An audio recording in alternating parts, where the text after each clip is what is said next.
ये टॉपिक जितना इंटरेस्टिंग है उतना ही इंटरनेट पर इसके बारे में मिथ्स भी फैले हुए हैं। बहुत लोग सोचते हैं कि अगर कोई इंट्रोवर्ट है तो उसका आईक्यू हाई होगा। कुछ लोग लोनली होने को इंटेलिजेंस का प्रूफ मान लेते हैं और कुछ वीडियोस तो बिना रिसर्च के ऐसे क्लेम्स करती हैं कि देखने वाले खुद को ही जीनियस समझने लगते हैं। इस वीडियो में हम बात करेंगे 10 रिसर्च बेस्ड पैटर्न्स की जो एवरेज से ज़्यादा इंटेलिजेंस वाले लोगों में ज़्यादा देखी जाती है। ध्यान रहे, ये कोई आईक्यू टेस्ट नहीं है और इनमें से एक या दो चीज़ें होने का मतलब भी ये नहीं है कि किसी का आईक्यू हाई है। रिसर्च सिर्फ इतना बताती है कि ये पैटर्न्स एवरेज से ज़्यादा इंटेलिजेंस वाले लोगों में थोड़े ज़्यादा देखे जाते हैं। तो चलिए शुरू करते हैं। सबसे पहला पैटर्न है पैटर्न को जल्दी पहचानना।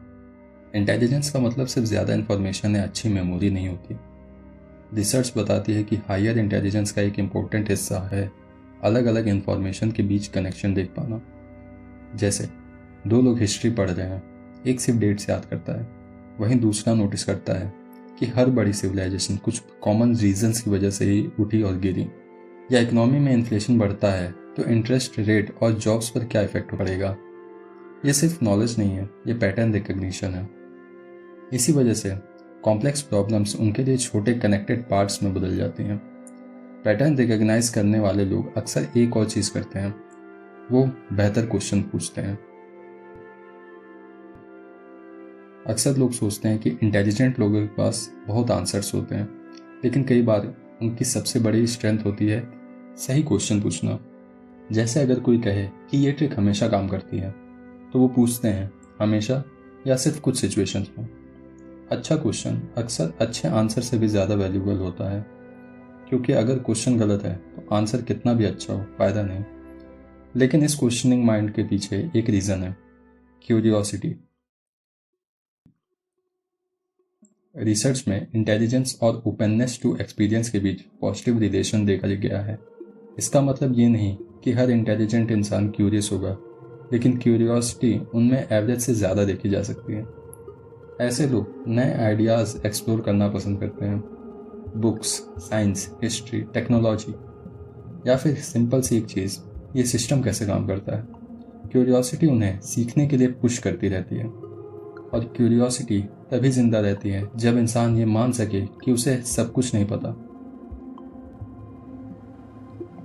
जितना कोई इंसान किसी फील्ड को डीपली समझता है उतना ही उसे पता चलता है कि अभी कितना कुछ बाकी है। इसलिए इंटेलिजेंट लोग हर टॉपिक पर एक्सपर्ट बनने की कोशिश नहीं करते। वो बोल देते हैं मुझे नहीं पता। जैसे कोई दोस्त आपसे किसी ऐसी मूवी के बारे में पूछे जो आपने कभी देखी ही नहीं। गेस करने से बेहतर है सीधा कह देना मुझे नहीं पता। बहुत लोग डिबेट जीतना चाहते हैं, लेकिन इंटेलिजेंट थिंकिंग का गोल डिबेट जीतना नहीं, सच के और करीब पहुंचना होता है। अगर नई इन्फॉर्मेशन पुरानी बिलीफ से बेहतर हो तो बिलीफ बदल देना वीकनेस नहीं होती, ये मैच्योरिटी होती है। जैसे पहले आपको लगता था कोई इंसान रूड है, बाद में पता चला कि उस दिन उसके घर में प्रॉब्लम चल रही थी। नई इन्फॉर्मेशन मिली तो ओपिनियन भी बदल गया। रिसर्च भी सजेस्ट करती है कि बेटर रीजनिंग एबिलिटी वाले लोग एविडेंस के हिसाब से अपनी सोच अपडेट करने में रिलेटिवली बेटर होते हैं। अगर कोई सिर्फ एक इवेंट देखता है तो वो इन्फॉर्मेशन है। अगर कोई उस इवेंट को दूसरी चीज़ों पर इफेक्ट भी देखता है तो वो सिस्टम थिंकिंग है। सोचो साइकिल की चेन उतर जाए, सिर्फ चेन ही प्रॉब्लम नहीं बनती, पूरी साइकिल चलना बंद हो जाती है। कुछ सिस्टम्स भी ऐसे ही काम करते हैं। एक चीज़ बदलती है तो उसका असर दूसरी चीज़ों पर भी पड़ता है। हायर रीजनिंग एबिलिटी वाले लोग अक्सर इन रिलेशनशिप्स को समझने की कोशिश करते हैं, लेकिन ये कोशिश आपको ओवर थिंकिंग की तरफ भी धकेल सकती है। अब बात करते हैं डाउनसाइड की।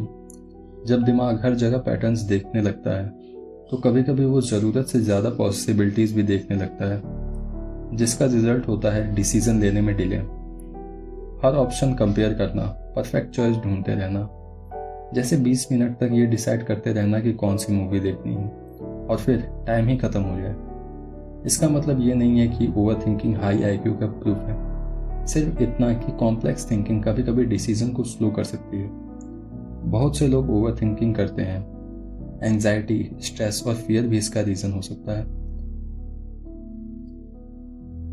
कभी किसी एक्सपर्ट को बिगनर को पढ़ाते देखा है। कभी कभी एक्सपर्ट इतनी फास्ट स्पीड से एक्सप्लेन करता है कि बिगनर कंफ्यूज हो जाता है। जैसे कोई दोस्त आपको नए गेम्स के रूल इतनी स्पीड से समझाए कि गेम शुरू होने से पहले ही आप कंफ्यूज हो जाओ। साइकोलॉजी में इसे कर्स ऑफ नॉलेज कहा जाता है। जब आप किसी टॉपिक को बहुत अच्छी तरह से समझ लेते हो तो आप भूल जाते हो कि शुरू में ये कितना डिफिकल्ट लगता था। इसी वजह से नॉलेज होना और अच्छा टीचर होना दोनों अलग स्किल्स हैं। लेकिन उन्होंने एक और इम्पॉर्टेंट चीज सीख ली होती है, अनसर्टेनिटी। जिंदगी के बहुत से सवालों का सीधा हाँ या ना में जवाब नहीं होता। इंटेलिजेंट लोग अक्सर अनसर्टेनिटी से अनकंफर्टेबल नहीं होते। अगर किसी टॉपिक का आंसर क्लियर नहीं है तो वो जल्दी कंक्लूजन पर नहीं पहुंचते। वो कहते हैं हो सकता है, अभी एविडेंस कम है, मुझे और इन्फॉर्मेशन चाहिए। रिसर्च सजेस्ट करती है कि हायर रीजनिंग एबिलिटी वाले लोग अनसर्टेनिटी को टॉलरेट करने में रिलेटिवली बेटर होते हैं। हाई आईक्यू का मतलब नहीं कि कोई इमोशनली मैच्योर भी होगा या ऑनेस्ट होगा या लाइफ में अच्छे डिसीजंस ही लेगा। आईक्यू सिर्फ बताता है कि दिमाग कुछ कॉग्निटिव टास्क को कितनी इफिशियंसी से हैंडल करता है। कैरेक्टर, वैल्यूज, हैबिट्स और विजडम ये सब अलग चीज़ें हैं। इसीलिए हिस्ट्री में हमें बहुत इंटेलिजेंट लोग मिलते हैं जिन्होंने बहुत बुरी डिसीजंस भी लिए हैं।